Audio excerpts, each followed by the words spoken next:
What was originally a Dutch-French film adapted from the novella titled, Golden Egg, The Vanishing follows a lover's obsession over what happened to his girlfriend 3 years ago while vacationing in France. Rex and Saskia stop at a petrol station to fuel up and Saskia is never seen again. What had us hooked as viewers wasn't who the killer was, you discovered that early on, but what actually happened to this man's lover? This question culminates in a scene between the killer and Rex, when the killer tells him that the only way to learn the truth of what happened is to experience it himself. We won't give away the ending, but the way in which this film fooled us all wasn't finding out who the killer was, it was discovering the ultimate fate of Rex and the mystery behind the golden egg Saskia was seeing in her dreams early on in the film. The Dutch film was adapted to Hollywood but critics didn't care for it as much as the original, because, spoiler alert, there was a happier ending. It's hard to say if there is a movie more disturbing and haunting than Say 7N. Over the span of 7 days, a killer, John Doe, targets people who exhibit one of the 7 deadly sins from the Bible.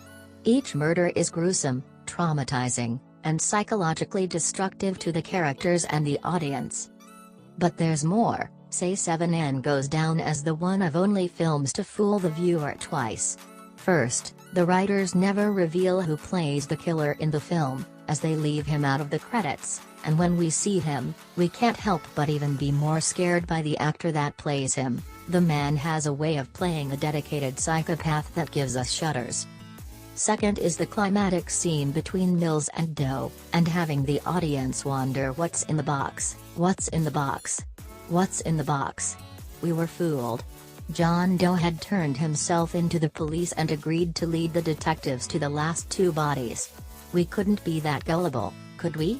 We knew he had something up his sleeve, right? We may have, but no one expected that.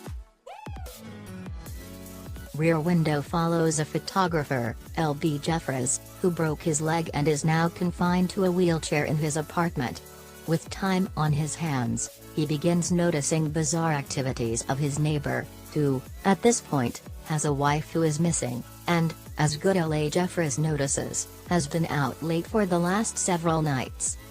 First, Jeffries hears a woman cry, "Don't." Next, he catches his neighbor cleaning a large knife and a chainsaw. As Jeffries' suspicions rise, so do ours. The whole time we watch Jeffries snap photographs of the events going on across the street, we keep in the back of our heads that Jeffries is paralyzed for the time being, and if the killer even glances across the street he'll be as good as dead. We pray and hope that he doesn't look our way, but deep down you know he will. And he does.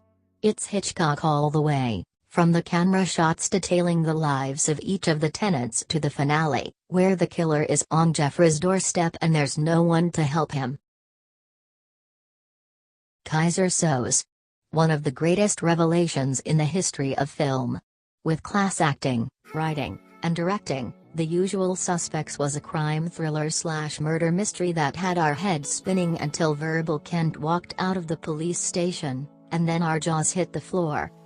This movie had us walking on a tightrope of what we knew and what we didn't, that line sometimes blurring. The greatest trick the devil ever pulled was convincing the world he didn't exist.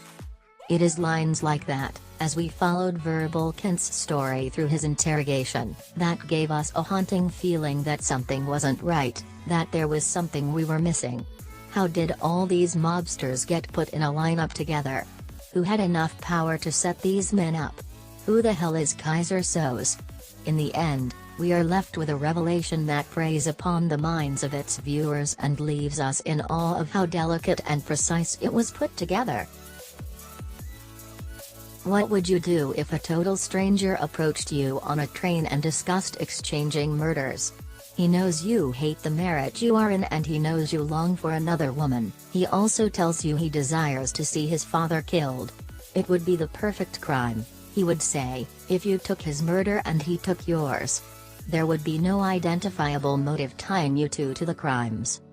You're amused and thinking nothing more of that ridiculous conversation as he walks away until you find your wife dead that night, strangled. Now, what? That's what Patricia Highsmith's novel, Strangers on a Train, tells the story of. Adapted to film by Hitchcock, we watch as the suspense builds and the characters spiral out of control. What fooled us was not only the story's setup and conclusions, but also in the realization that there is evil lurking beneath ordinary men, and when you agree to something, remember that some people take it seriously.